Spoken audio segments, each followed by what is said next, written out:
We are on Keilim and we have Bet Vav. A Gisterabut that was found in a kill before its manufacture was complete in Tahor. Its manufacture was completed is Tahor. After its manufacture was complete, it's Tameh. Titros, Reb Eliezer Bar Zadok rules Tahor, and Reb Yossi uses Tameh since it lets out liquid drop by drop. These are Tameh among the earthenware utensils: a tray that has a rim, an enclosed fire pan, and a tray that is filled with bowls. If one of these compartments becomes tamei via sheretz, the others do not become tamei. If it has a rim that extends above the compartments and one of the compartments become tamei, the others become tamei. The same applies to an earthenware spice container and a doubled inkwells. A wooden spice container whose compartment became tamei bread or liquid, other compartments do not become tamei. Rabbi Yochanan ben Nori says we divide its thickness. That which serves the tamei compartment is tamei, and that which serves the tahor compartment is tahor. If it has a rim that extends above the compartment and one of the compartments becomes tamei, the other becomes tamei. It's tamei, the other one becomes tamei. A torch is tamei, and a lamp holder contracts tuma via airspace. The comb-like projections of a tatzor of Elia rules of tahor, and the sages rules of tamei. Okay, that's it. Oh wait. Hey, yeah. Now we're on to Perek Gimel. Okay, so now we've done some basics of klei cheres, of earthenware vessels. What makes them tamei? Once an earthenware vessel becomes tamei, how does it become tahor again? We know it has to be broken, but like now we're going to start getting into the shiur of what are we talking about when we say it's broken? Okay, so what's the definition of broken? Shiur klei cheres l'tahir. So what is the measure of a hole that will make a klei cheres tahor again? If it's something that's made for foods, then if it's big enough to let olives out, then the kli is useless as a food container, and it becomes tahor. If it's made for liquids, then as soon as it lets liquids leak, then it becomes tahor. Now, just in terms of the liquid, is that liquids that are letting in or liquids that are leaking out? Liquids that it's for something to leak in. Actually, which is bigger? But at any rate, the Mishnah. The larger type of hole is one that lets in liquid from the outside. So with machnis mashke means that it's got to be a bigger hole. And this says here, an earthenware utensil designated for the storage of liquids will be tahor once it develops a hole large enough to prevent it from effectively containing liquids. Yeah. The Mishnah in Nida describes two different types of small holes which can develop in an earthenware utensil. The larger of the two types of hole is defined as one who lets in liquid from the outside, and a smaller type of hole is one which will not let in liquid from the outside, but will let liquid held inside the utensil to leak out. Right. Okay. Yeah. So you need a bigger hole for liquids to leak in than for liquids to leak out. Wait, hold on, which would still No. Not liquid.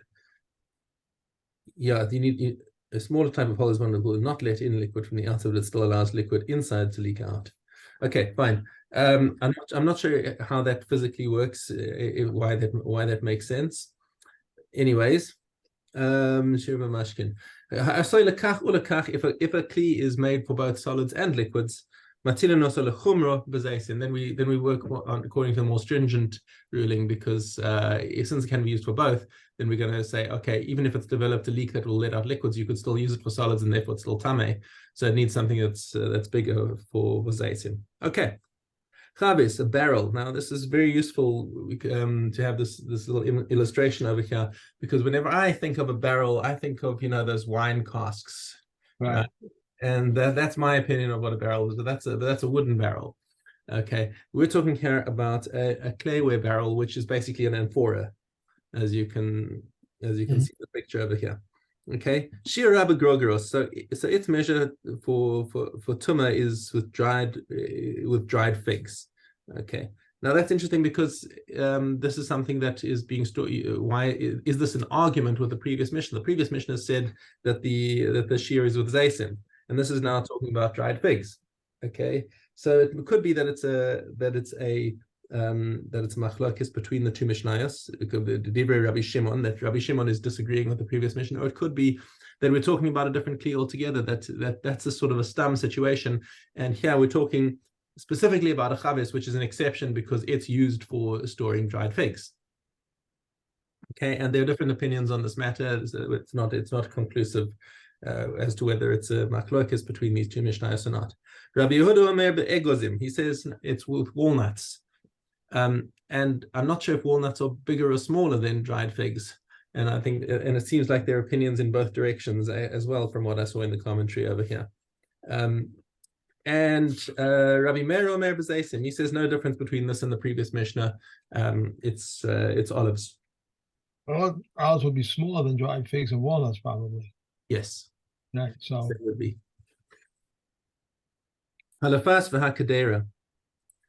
So we're talking about stew pots and cooking pots. Shiuran b'zaysim. Again, the measure is with olives. Okay. Hapach v'hatafi.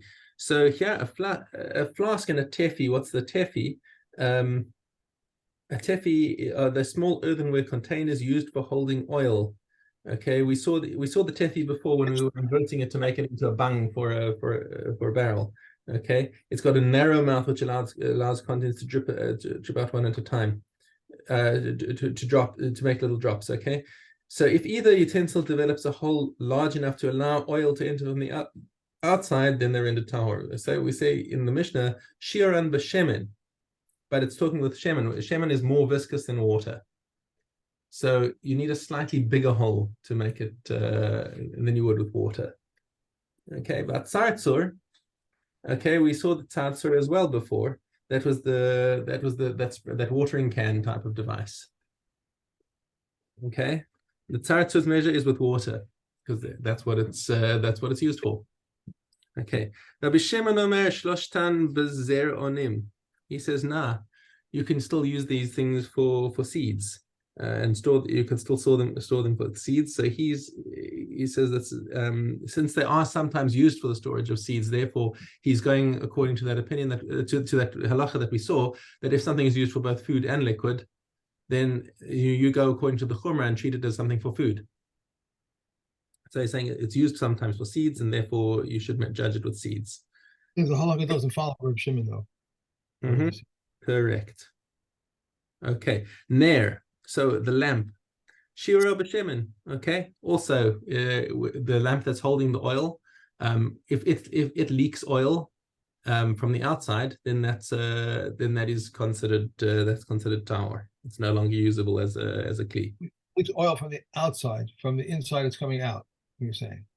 I think that it allows oil. We're always talking about with liquids. Then the hole is big enough to admit liquid from the outside, not that it just drips from the inside. All right. Okay. Rabbi Eliezer Omer b'prutza katana. He says it needs to be. He says that these candle holders are often used for storing coins, and therefore the shear of for tara has got to be big enough to let a coin fall out, the smallest coin. That's your pruta. Ner shenital piv. Now, you see the diagram over here, what an intact lamp looks like, and when the mouth has been removed. Okay, once its mouth has been removed, that's it. For sure, it's tahor. V'shel adama shehusak. And now, what happens if you have an oil lamp that hasn't yet been fired in a kiln, but he was in a hurry? And he needed to light something, so he put the oil into the raw clay and lit it on the end. And because of the flame, the mouth got baked. Okay, so that's not considered a full baking. Okay, and that's what we're saying. But biftila is tahor. That's not yet a kli. It's still considered clayware. Has to be completed. The job has and it's not, and it's even though the mouth has been fired, because that's not a complete kli yet. And now this would be true even if it doesn't necessarily have to have been this way, but the Mishnah is talking about a way where it would naturally happen if somebody lit the thing and the flame itself baked it. But that is not sort of a It probably wasn't hot enough as a kill. Anyway, it probably wasn't hot enough to really bake it. Maybe the flame. Yeah, that's right. It's so at most just around the edges it might have baked hard. Okay. Back to our amphora barrel. Chavis shenikva v'asa b'zefis. Okay, so he had a barrel, an amphora, and it developed a hole. Okay, so he patched it up. Asa b'zefis. So he patched it up with some pitch, and now he's got a working amphora again. V'nishbara, and now it broke again. Okay, now we go into the law of the gistra. Okay. So the gistra is still tameh as long as it's got enough space to hold a significant amount of whatever. So it still retains the tumah of the original kli as long as it can hold something. Okay. If it's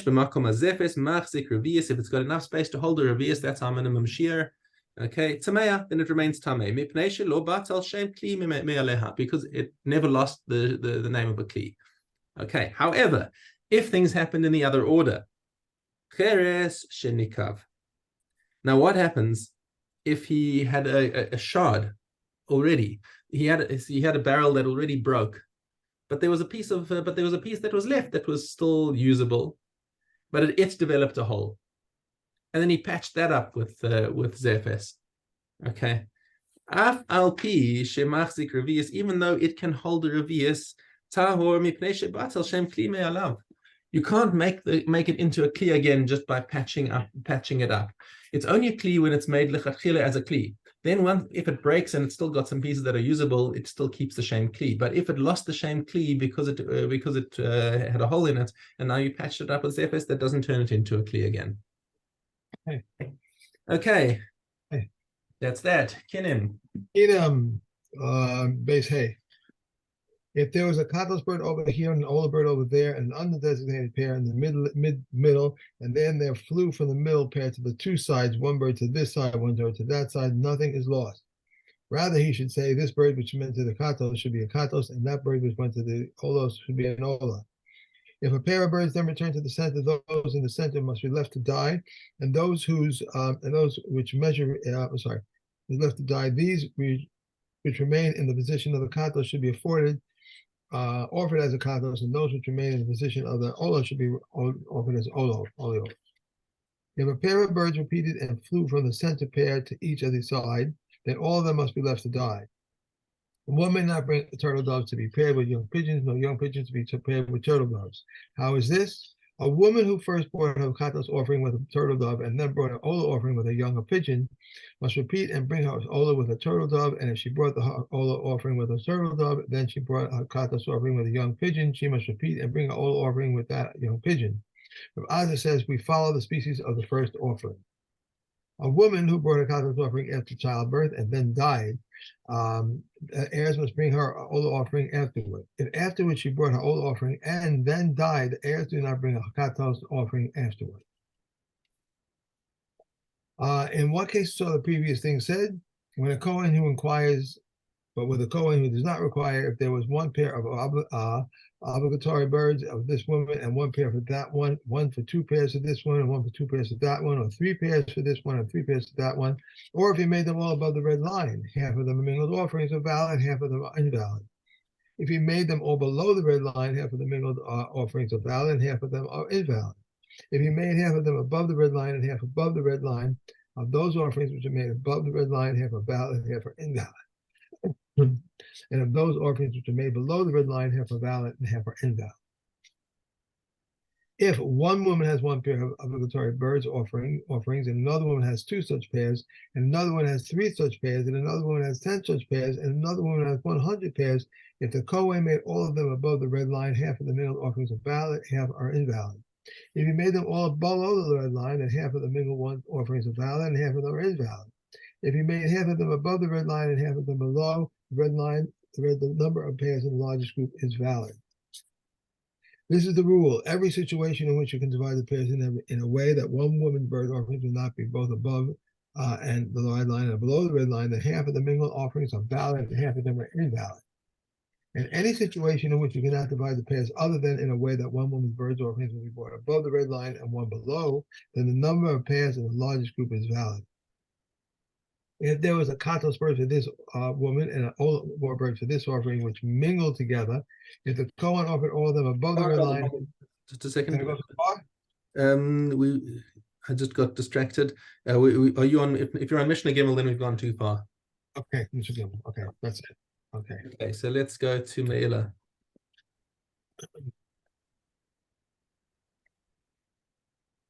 Okay. Me'ila, Daladal. Pigel and Nosar do not combine with each other because they are two different distinct names. A sheretz and a nevela, as well as a nevela and a flesh of a human corpse, do not combine with each other to transfer tumah, even more like the more lenient aspect of the two. Food that contracted tumah from an ava tumah and food that contracted tumah from an vlada tumah combine with each other to transmit tumah like the mere lenient aspect of the two. All foods combine with one another to disqualify one's body, and with half of parot. And for the food of two males for an erev of two chumen, the eggs vyam to transfer the tumah of foods. For the dried figs vyam for carrying out a domain on the Sabbath. For the dates vyam on Yom Kippur. All beverages combine with one another to disqualify one's body with the threat revi, and for all fill of a cheek on Yom Kippur. Orla and Keilim of the vineyard can combine with one another, and Reb Shimon says they do not combine. Cloth and sack, sack and hide and a mat combine with one another, and Reb Shimon said since they are fit to contract tumah as a seat. Okay. That's it. That's and it. On to Kulin. In Daled Vav. If the hind legs of an animal were severed below the joint, it is fit. Above the joint, it is removed. Oh, sorry, it was not fit. Like if I was wrong, it was unfit. If the meaning of the sinews was removed, yeah. If the bone was broken, if the greater part of the flesh remained, the slaughtering remains a tahor. Otherwise, the slaughtering does not render it tahor. If one slaughters an animal and finds an automatic sack in it, one who is not fastidious may eat it, and one does not contract the tumah of foods or the tumah of nevelos.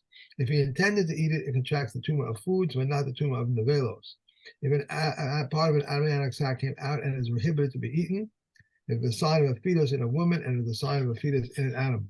If an animal carrying its first fetus aboard an animal sack, he may throw it to the dogs. But in the case of unconsecrated animals, it must be buried. We not bury it at the crossroads, and we do not hang it on a tree because of its ways of the Emorites. One more. The law of it and its offerings applies to both in the land of Israel and outside the land.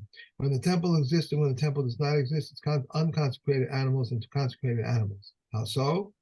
If one slaughters it and its offering, and its offspring, which are one unconsecrated animals outside the temples, combined both of them are fit, and the second one incurs 40 lashes.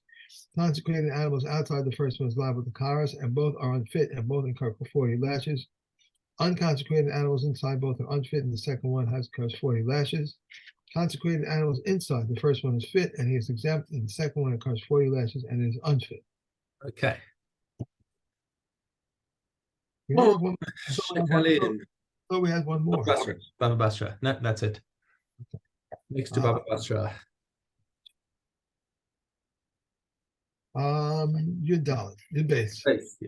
A man may not plant a tree near the field of another animal at the distance of the tree 4 cubits from it, where the vines or any other tree. If there was a fence in between, this one may approach the fence on this side, that one may approach the fence on that side.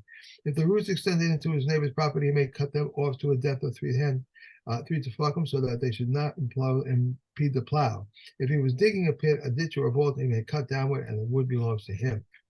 If a tree's branches extend over the field of another, he may cut them off to the height of an ox goad raised over the plow, but with a carob or sycamore tree. He may then cut them along the plumb line. In the case of an irrigated field, he may cut the branches off any tree along the plumb line. Abba Shul says he may cut any non-fruit-bearing tree along the plumb line. If a tree extends over the public domain, one may cut it so that the cow may pass beneath it. with its rider. Yehuda says a camel bearing placards, bundles of branches. Reb Shimon says the entire tree is cut along the plumb line because of Tuma. Okay. Okay. We are on to Shkolim. Shkolim. Zion Aleph. Coins which are found between the Shkolim chest and the donative offering chest, if they are found closer to the Shkolim, they should fall to the Shkolim chest. If closer to the native offering chest, they should fall to the native offering chest. If the efka is missing from the two, they fall to the native offering chest. Coins which are found between wood and frankincense, if they are found closer to wood, they should fall to wood. Closer to frankincense, they should fall to frankincense. If equidistant from the twin, they should fall to frankincense. Coins which are found between nest and young pigeon, burnt offerings, if they are found closer to nest, they should fall to nest. If closer to young pigeons, burnt offerings, they fall to young pigeon, burnt offerings. If equidistant from the two, they should all fall to young pigeon, burnt offerings.